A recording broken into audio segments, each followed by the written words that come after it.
of psychology and pop culture had a baby, they'd call it Shrink Tank. A new paper reveals more intelligent people are quicker to learn and unlearn. 90% chance that there's some weird animal out there. Howard Stern's been doing this forever. And far more extreme. From Nashville and Charlotte, this is the Shrink Tank Podcast. Welcome, everybody, and thanks for joining us. I'm Dave Verhagen in Nashville, and we've got a great show for you. Our trending topic today is going to be the best of 2017. We're here to round out the year and talk about the great stuff, the important stuff, the things that will have lasting impact. But first, let's meet our Charlotte panel. Dr. Emma Kate Wright is here. Emma Kate, how are you? I am doing very well. So what do the holidays usually hold for you with this time of year right around New Year's? Well, typically I go and visit family in Florida, which is always nice because I get a tan when most people are very cold. And I always have variable plans for New Year's, so. You don't have standing plans? No, traditions. It's a great answer there, Emma Kate. Well, thank you for that. Okay, but I mean, it's boring. It's but true. I like it, okay? Okay. I like it. Versus Frank's exciting life that he lives, right? Yeah, speaking of Frank, you're here. Dr. Frank Gaskell's here. He's a psychologist and an Asperger's specialist and an author. And Frank, what do you typically do for New Year's time? Well, we usually have a little party. We haven't in a couple years. And this year, we may be sneaking over to Nashville. We're still working on some plans. Oh, boy. That'll be fun. Were you planning on telling me? Yeah. Mm-hmm. Mm-hmm.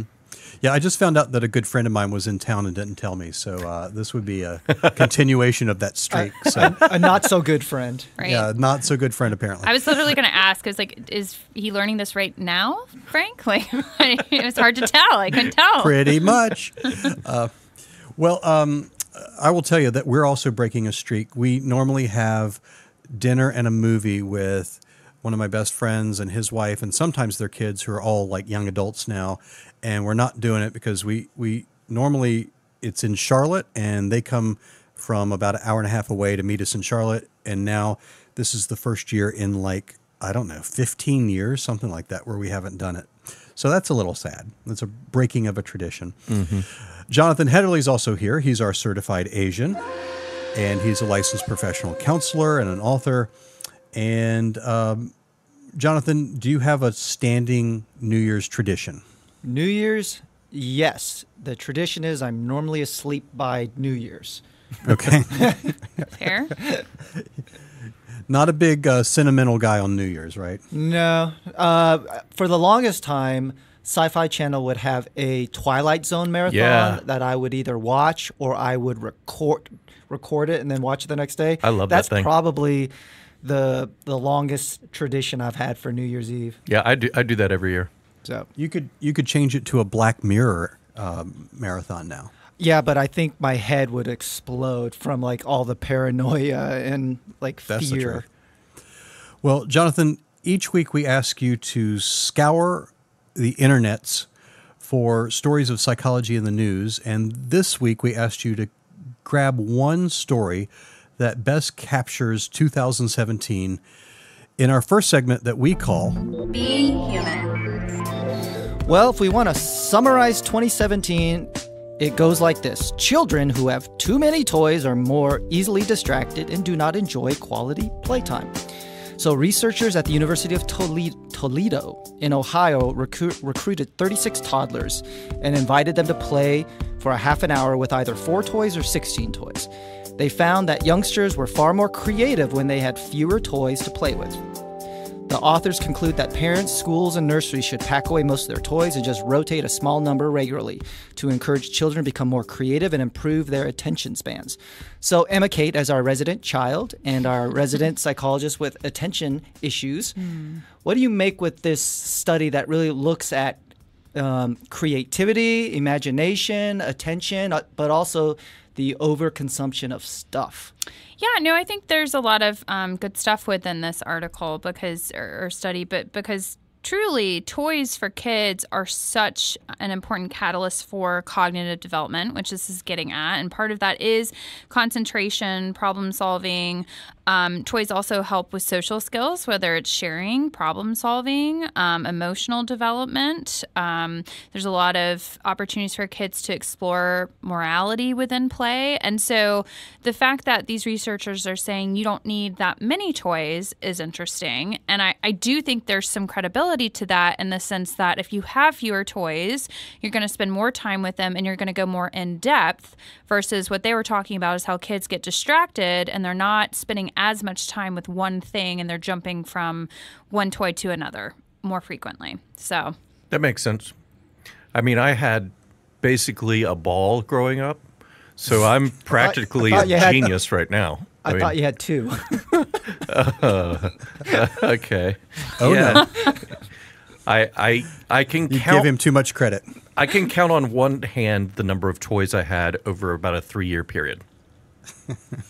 but that was because you got a Mercedes for your first car. No, So they were get a- saving for the Did car. he get a saving up. Mercedes for his second car? Because- too? Oh, yeah. Yeah, he got I his was second living car. in Iran. Yeah. Thank you. After he crashed his first Mercedes, he got a second one. Wow, this really is back. Okay.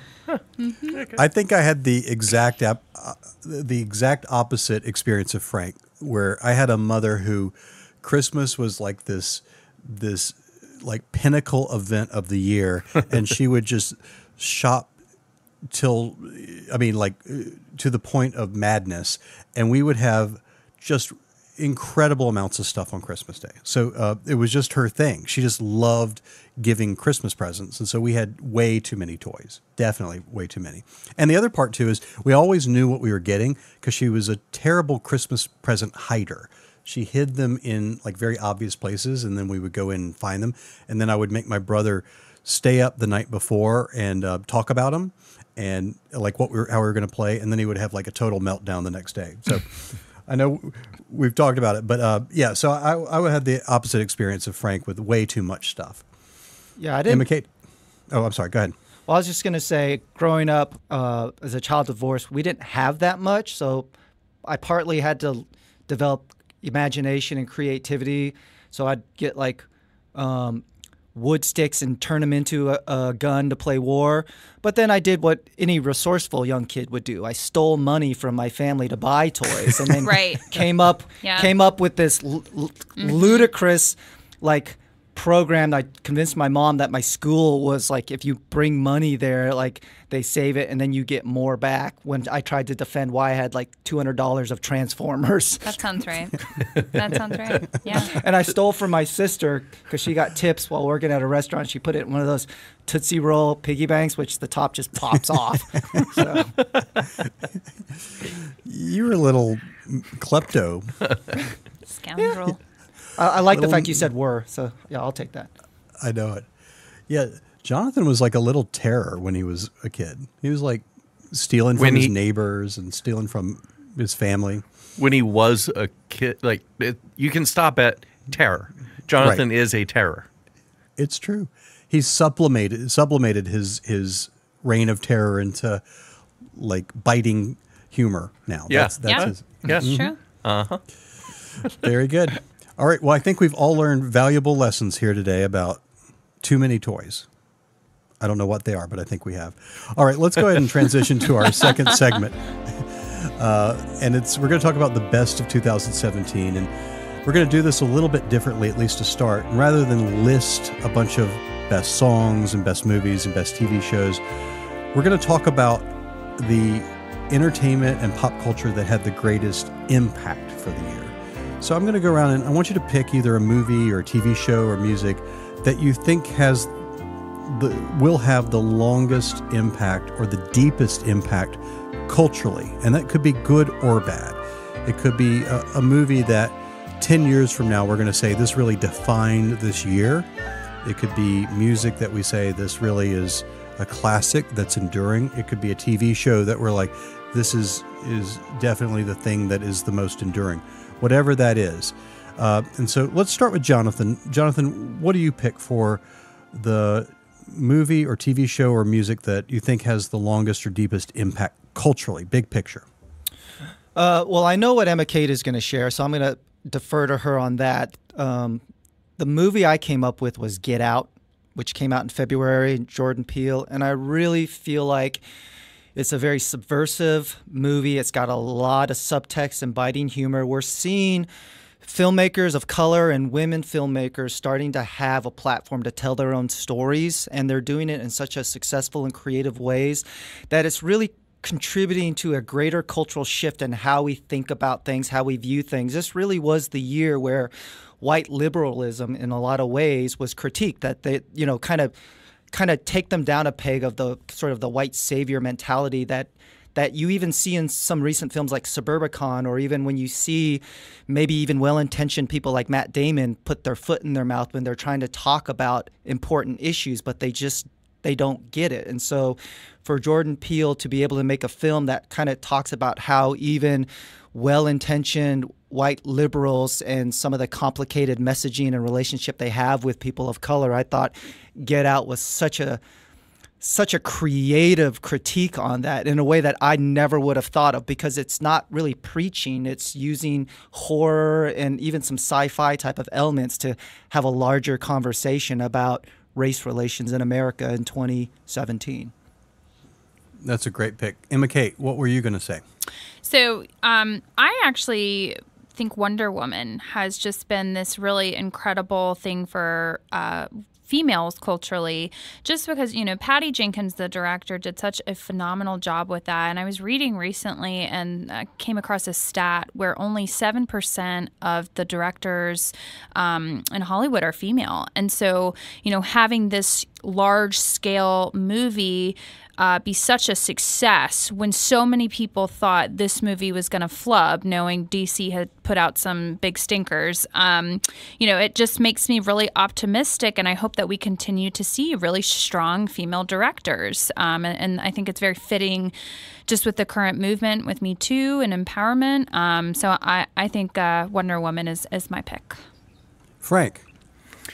It's going to be The Last Jedi, but maybe not because it was necessarily my favorite movie, but it's just further entrenches Star Wars in American culture, because you're hitting yet another generation of 7 and 8 year olds who are going to go in there and be wowed and get the toys and continue the dialogue that I know Star Wars will be here 100 years from now, that it'll still be a part of our language. I think Star Wars, I agree with everybody's pick so far, but Star Wars is really going to be looked back as the film of its time, where most of the other Star Wars films, you don't necessarily immediately think of what's going on in the larger culture and in politics. And I really think The Last Jedi has a lot of themes that resonates with our current climate. How so? Well, I think in terms of just fighting for what you love, there's so much kind of hate and pettiness, and whether it be racism, sexism, just the rise of neo-Nazism. So the simple, subtle thing that Rose, her last line, fight for save what you love, fight what you love, rather than focus on the hate. I think you mentioned in our last episode, this movie is really about, it's about the everyday people stepping up for the resistance versus you need an exceptional person like the Skywalkers to carry on the tradition and the fight, the collectiveness. I think the film really spotlights just normal, everyday people in that universe that are fighting and together, that they're going to survive, that what they believe in is going to live on. And it's hard not to think in our current political climate that can't resonate with people that feel really defeated, feel like forces of evil are winning in our time. So I can't think of another Star Wars film the year that it was released that had that type of kind of message woven into the fabric of what we're going through. So I'm going to agree with all those, and I'm going to add another film since we're all throwing films out there. I would say Dunkirk, and probably, though I haven't seen it, Darkest Hour, maybe as a box set. Because I feel like along the lines of what you were just saying about something that is of the moment, but it's set in a different world, essentially. So in Star Wars, it's a fictional universe. In Dunkirk, it's in a real world that isn't here anymore, at least in the same way. And just all the lessons of of courage and fighting for the right things, and the lessons in leadership.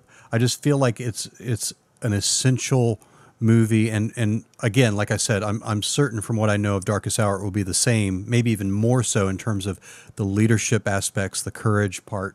So I feel like those two are probably in there. So if we've created a time capsule with these 4 or 5 movies, that we would say these are the defining movies of 2017 for a variety of reasons, is there anything else that needs to be in the time capsule? Anything else that you think has the longest or deepest impact that 20 years from now we'll dig up the time capsule and go, oh, okay, this is what was up in 2017? Whew, from films, that's a strong 4 movies that I think just covers the broad spectrum of film and what's going on in our culture. Well, I think the Emoji Movie should probably be in there as well. Always. Yeah. Oh, what are you talking about? That's timeless, Frank. That's timeless. Yeah, and it goes without saying, Frank. I think we all knew that without you having to say that. Okay, then anything else, TV or music, or even video games that you think need to be in the time capsule? Anything else that has had a deep impact this year that stands out? I will be berated for this, but I think Battlefront 2 needs to be in it.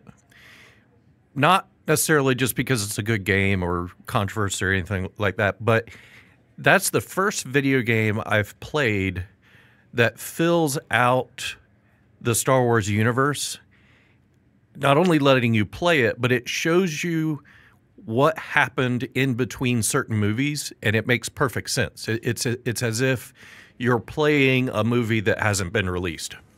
Yeah, so that's all, pretty cool. All of Frank's recommendations are Star Wars stuff. Yeah, I recommend Star Wars kind of Underoos. No, well, you wait and see. It's not. The special edition Star Wars Mercedes. Highly recommend it. Oh, yeah. It's hyperdrive to die for. Yeah. Anything else that goes in the time capsule? I'd like to put Hedderly in the time capsule. I'm timeless. You are timeless. Yep. Jonathan, we haven't talked about music in a long time. Anything that you would say stands out, especially this year? I don't really have anything that stands out for me. I'm not going to lie. In preparation for this episode, I reviewed the year in music, and I really think it was a subpar year. And maybe it's my own personal tastes, because I know there's been a lot of solid releases of music. And when I look back, even some of the summer hits and the singles of the year, there's some good stuff out there, but I just... if we're going to talk about movies or television, there's a lot more energy and enthusiasm of what I want to talk about versus this year in music. Some of it's my own personal taste. I love the band Fleet Foxes. They released a new album this year. It's kind of underwhelming. I love the band The National. They released a new album. It was solid, but not spectacular. I think from a time capsule standpoint, I think Logic's 1-800 song would be the one that would encapsulate 2018. Or 2017. I'd almost pair that with Netflix's 13 Reasons Why, because when I look back on this year, those were 2 pop culture artifacts that really started a larger conversation of mental health and suicide. That really, we're in a time right now where there's a lot of people that are struggling, and they're viewing taking their own life as a viable option, and we're still responding as a nation of how to help these people that are silently suffering. So Logic's 1-800 would be the one musical, artifact of 2017 for me. It's a good pick. The only other thing I can think of for this year that I would want in the time capsule that has had the longest or deepest impact, and I don't know how I would put it in the time capsule, but I would want either selected episodes or a compilation of clips from Stephen Colbert and Seth Meyers and John Oliver and, believe it or not, Jimmy Kimmel. Some highlight. I really feel like late night television stepped up in a really powerful way. And there are others, Samantha Bee, Bill Maher, Noah. I feel like there's across the board, with maybe the exception of Jimmy Fallon, who's still kind of like, I'm going to do my thing and be playful and fun, which is fine, has its place. But I think late night television almost across the board has really been a defining aspect of pop culture in this year, and an important one, like an essential piece. All right, let me ask a slightly different question. What movie or TV show or music has had the biggest impact on you personally? This isn't necessarily like what you think is the best, although it could be. It doesn't necessarily have to have the deepest cultural impact, but you just something that for you really moved you or really stuck with you or was very important to you. Emma Kate, how about you? So I am going to have to go with Game of Thrones on this one because this show, I have been watching it as a diehard fan for years at this point, and this season from the summer, they had all these different characters and storylines and plots finally merged together. And so that was just really incredible in terms of the storyline. And then, also, the cinematography, the music, the overall production quality of that show is amazing. So I think I'm also just like getting kind of depressed that there's only one more season and I have to wait until 2019 for that. But yeah, I would have to go with Game of Thrones. Frank? I am going to go with Dunkirk. And the reason for that is I felt very, very, very overwhelmed and stressed.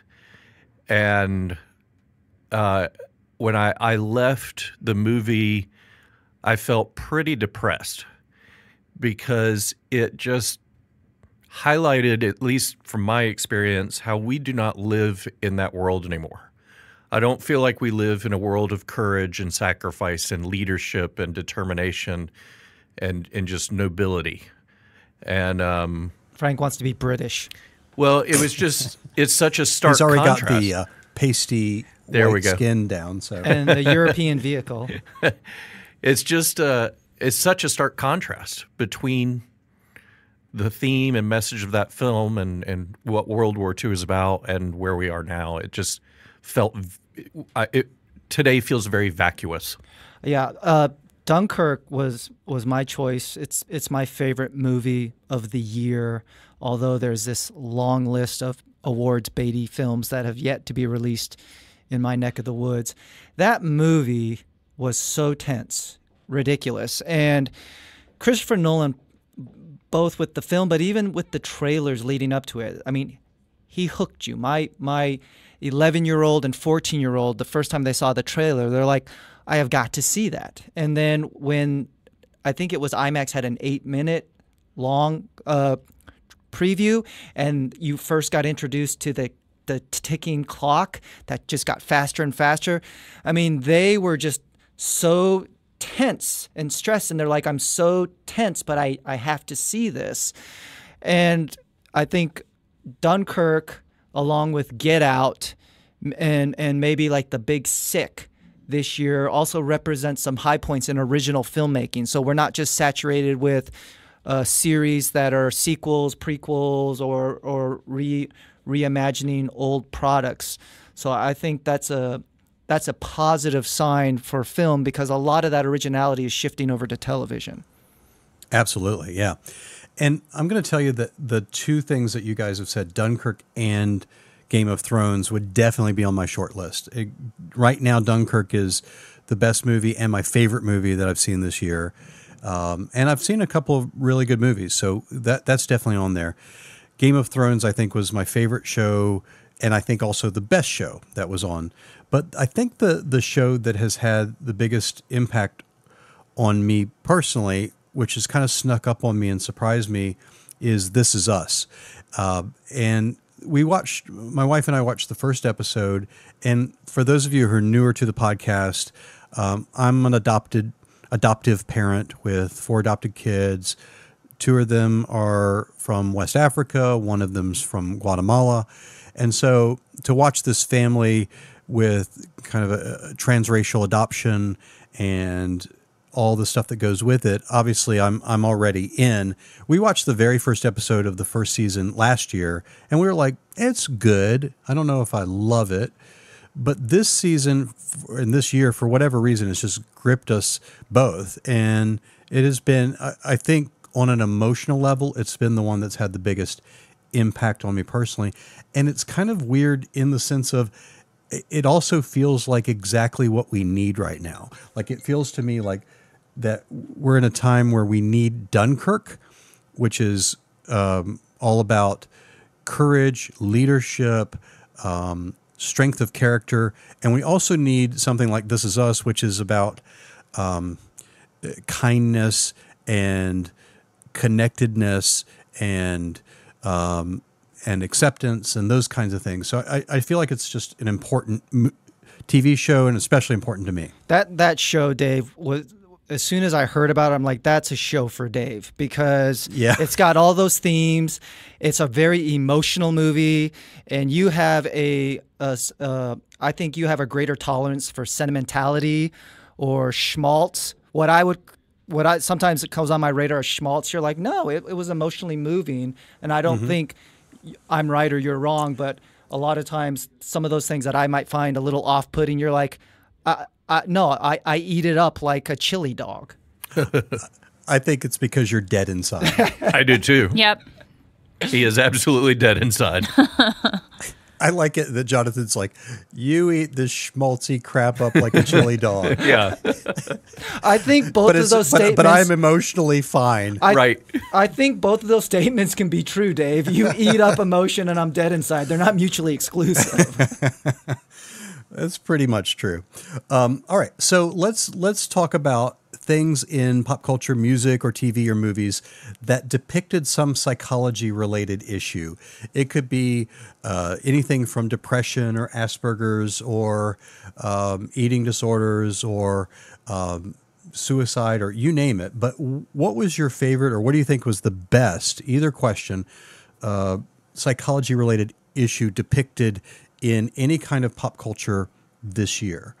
And Frank, what have you seen anything this year or listened to anything this year that really you felt like nailed it? Oh, yes. My first is, and also the best TV I've seen this year is Rick and Morty, season 3. And it depicts family dysfunction. It depicts an alcoholic lunatic. It depicts like borderline personality, codependency. I just cannot get enough of Rick and Morty. That's my favorite TV of the year. Also, I'm a fanboy of Star Wars and zombies, and now this is a thing that I know will last me probably till I'm dead. I'm just obsessed. But the second one, which will be next year, yeah, probably if that. But the other is, and I think you'll appreciate this, is the movie It. It's the fear of clowns. Scared me so bad, and it's a universal thing. It affected us culturally too. On Halloween, people were going around putting red balloons on grates all around Charlotte. People are dressing up as clowns. That was sort of this mass cultural experience that everybody was into. Everybody was thinking about it, and I just loved it. How about you, Emma Kate? So I actually was really pleasantly pleased with the Netflix documentary To the Bone. So Lily Collins was the main lead in this, and she portrayed a young woman who was struggling with anorexia.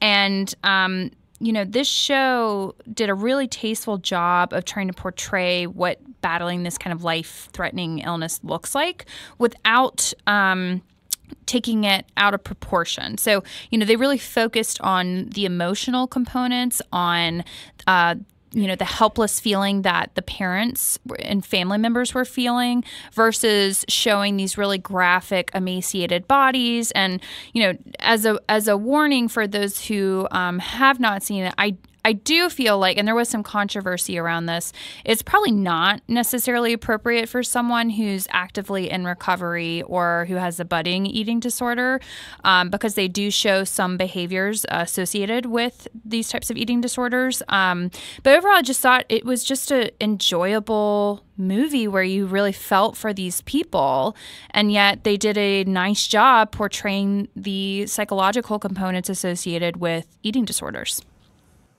Jonathan, what about you?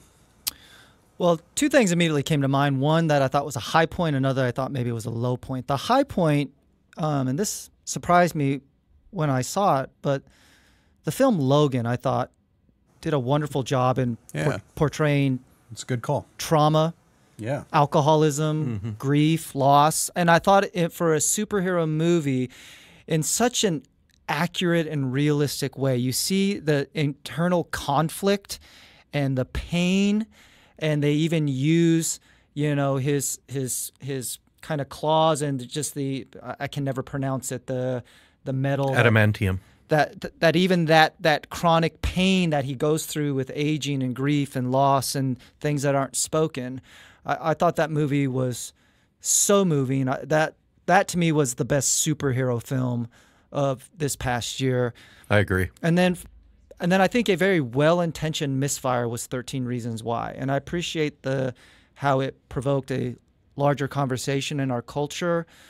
But I don't think that Netflix or the show creators did their due diligence in understanding, realistic depictions of suicide and depicting it in a television series that's aiming towards teenagers, and having such a graphic depiction of it, and then using the whole series as sort of this way for the person who takes their own life to kind of get back and shame people, even if it's for legitimate reasons. It was just, I think, a big, huge mess with the messaging and the execution. I may disagree with you on that. I know that in the mental health community, I've got some listservs, and everybody was all up in arms about it. All these psychologists were writing about it. I had a different experience of it. First of all, I didn't think it was great. I think there were some episodes that were poorly structured and kind of clunkers, but overall I felt like it did do a good job. I have very mixed feelings about how graphic some of the stuff was depicted. Some of the sexual assault stuff was very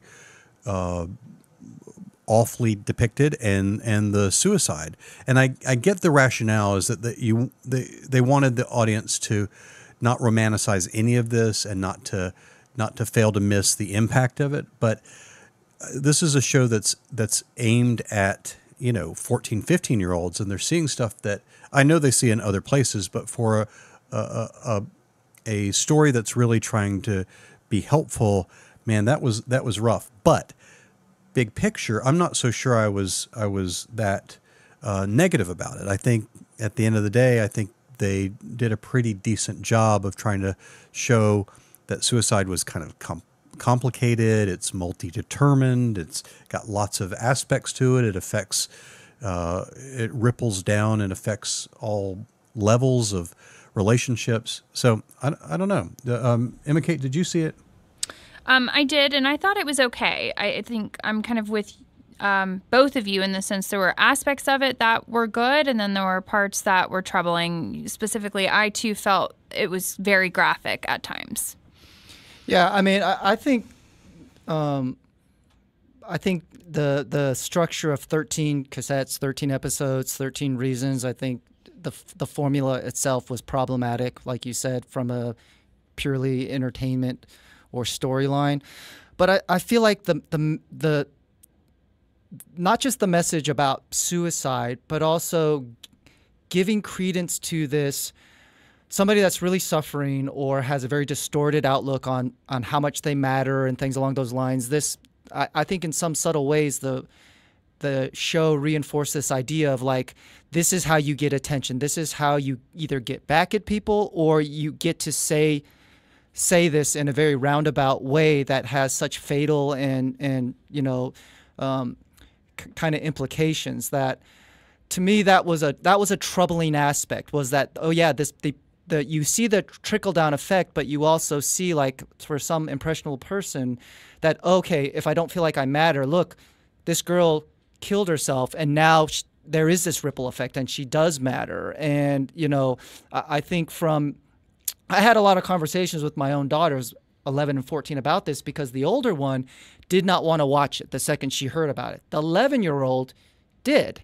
And she's like, all my friends are watching it and things along those lines. And it really led to some, I think, helpful conversations about that. But I wasn't entirely sure that not just, what age this was for, but you know, the things that maybe we feel like they did a relatively okay job with, is that going to get picked up with the younger audience? Because this really wasn't, I don't think it was adequately advertised or marketed for like an older, mature audience, although I recognize Netflix and other people, they can't control who watches it. My 11-year-old daughter's friends are watching it, so. Well, yeah, and historically, anytime there was a ABC after-school special about suicide, the reports were that calls to suicide hotlines went up and that attempts went up, and some of that is anecdotal, and some of it, there's some research that says there is a contagion effect to some of that. When there are suicides in a school, a lot of times we know that kids either in the school or around those other social networks tend to have higher rates of at least attempts or thinking about it. And so I think that's the risk you always take with something like this. But what's interesting is, just like you had conversations with your daughters, I know of a lot of families, not just clients, but a lot of families, personal friends of mine, that were able to talk about it with their kids, and it seemed like it led to really good conversations, really healthy conversations. So again, it's one of these things that cuts both ways, right? Yeah. It has the risk of hitting people that are impressionable and disconnected. It also has the possibility of opening up conversations with other kids too. So I think it is fascinating.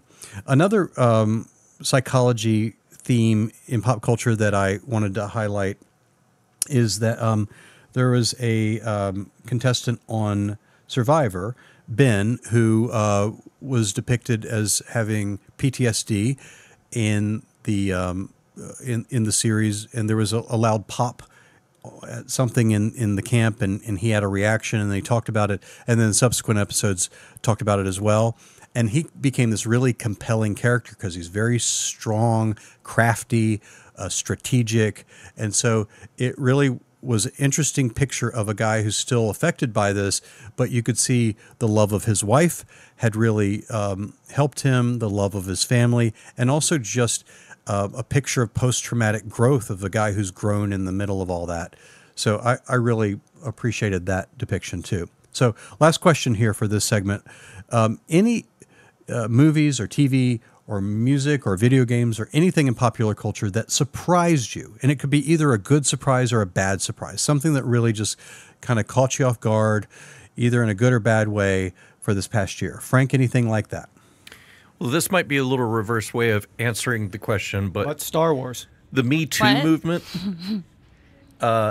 and its impact on TV and film and pop culture, of how the Me Too movement has taken down Fox News, has taken down Kevin Spacey, and how, like, the movie Seven is one of my favorites.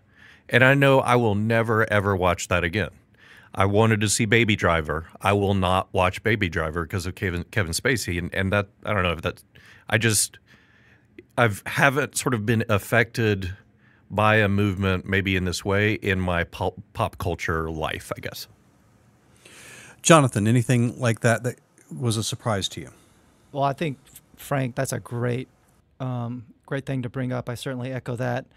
Emma Kate already talked about this, but if you recall in past episodes, I was not that optimistic about Wonder Woman. And I think overall it is a good movie. I think some of its shortcomings has to do with the superhero genre and the origin story construct more than the creators themselves. I could not anticipate how much that really created momentum and movement for women, just the cultural impact of having a female superhero that they really felt, that they could claim as their own, that wasn't a secondary character in a larger male superhero world, that was directed by a woman. And then at the end of the day, it was a good movie. And I just did not see that coming at all. Emma Kate. Yeah, no, I would be there with kind of Jonathan in the sense that I was like really desperately hoping for Wonder Woman to be good, but I felt like I was just saying it so you guys wouldn't give me as much crap when it was bad. But I'm actually going to throw a curveball. I was more surprised from something else pop culture wise. and that is that the Kardashian Jenner people are still being talked about. Ugh. Because I don't know if anyone knows this, but there's like 3 of them that are pregnant right now, and it bothers me that this is news. Like, It bothers me you know this. I know a lot about them. It's upsetting. It bothers me that you think this is news. Well, because Kim Kardashian and Kanye West are having a baby reportedly via a surrogate, and then Khloe Kardashian and Tristan Thompson from the Cleveland Cavaliers are having a baby, and then 20-year-old Kylie Jenner, she's having a baby with her rapper boyfriend, and I'm just like, why do I know this? Why? Why do and that's you know surprising to me because they've been on the air for, I don't know, 10 seasons now, which is too many.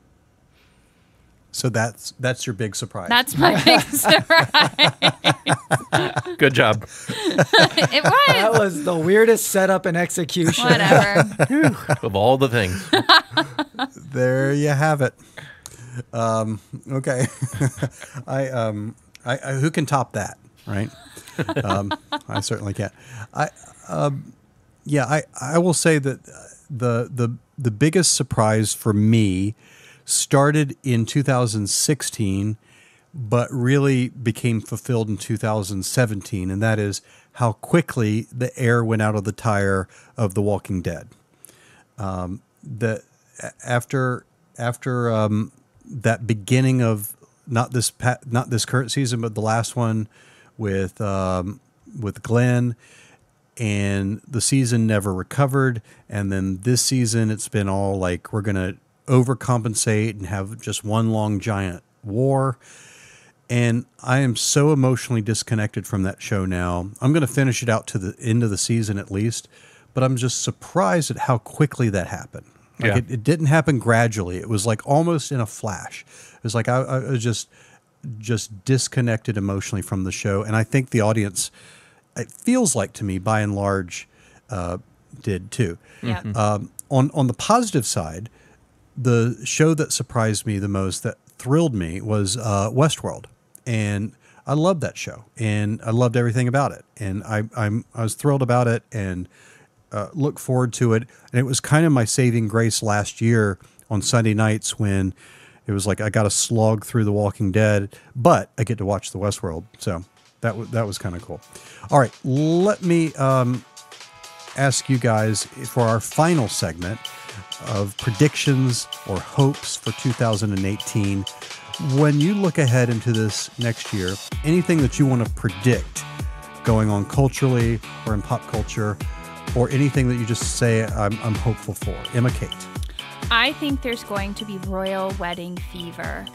Oh, boy. It's so true. I have to talk about this because... Is this Kardashian fever? No. Hey, somebody wake me up when it's over. No, but hear me out. I predicted this on a podcast in January of this year that there would either be a royal wedding or a royal engagement. And now Prince Harry is in fact engaged to Meghan Markle. And I feel like we need this sort of escapism. Like, I think we're going to continue, and this is my prediction, to continue to have these really strong desires to escape kind of reality because there is so much turmoil going on.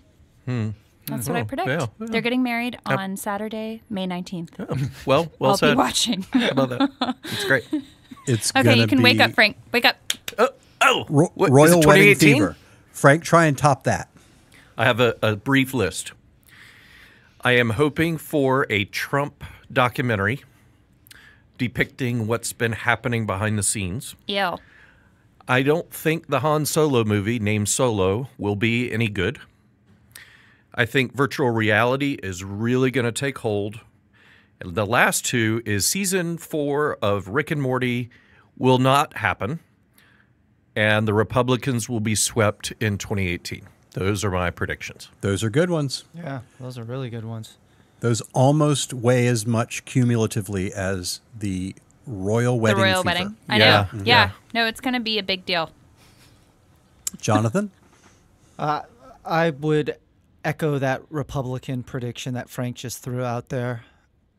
This is both a prediction and a hope. I think given the amount of time it takes to turn around a screenplay, a story into a film, I predict 2018 we're going to see an even larger pool of original films written and directed by people of color and women, and they're going to be able to start to give a unique voice to that perspective of maybe even some simple stories. They don't have to be topical, but even just a romantic drama from the point of view of a female writer and director, or a multiracial love story or drama. And I just think that those subtle nuances and giving them opportunity to showcase their talent and skill, I predict 2018 we're going to start to see an even more of an increase with that. And my other prediction, and this is my fear, is I think it's coming out in 2018. Is Westworld coming out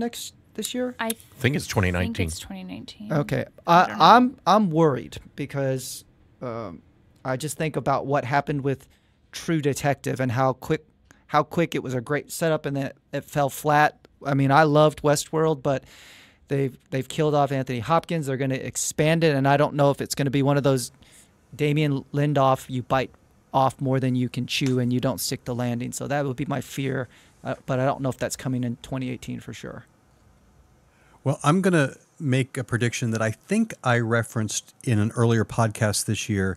I think we're going to see a reboot of The West Wing, or a show that is essentially a reboot of The West Wing. I don't know if it'll be called that, but it will essentially be that. I think we'll see a show that is an aspirational show about here's a good president who's noble and courageous and does good things. And it's sort of like we need the late night stuff to kind of relieve the tension by joking about what's going on. But then we'll also want to gravitate toward something that is kind of a almost instructive or aspirational for us. So that's my guess. But those are good predictions. We can circle back and check later. And also in the coming year, we'll be talking about some of the award shows, especially the Oscars, what our predictions will be for those. Some of the movies, some of the hottest movies that are contenders haven't really officially made circulation yet. So we'll get a chance to see all those and talk about those in the new year.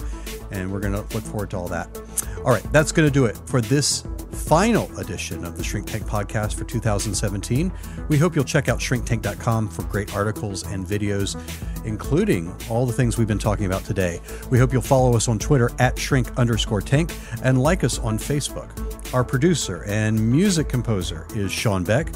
For Emma Kate Wright, Jonathan Hedderly, and Frank Gaskell in Charlotte, I'm Dave Verhagen in Nashville. Tell all your friends about us and make it a great new year.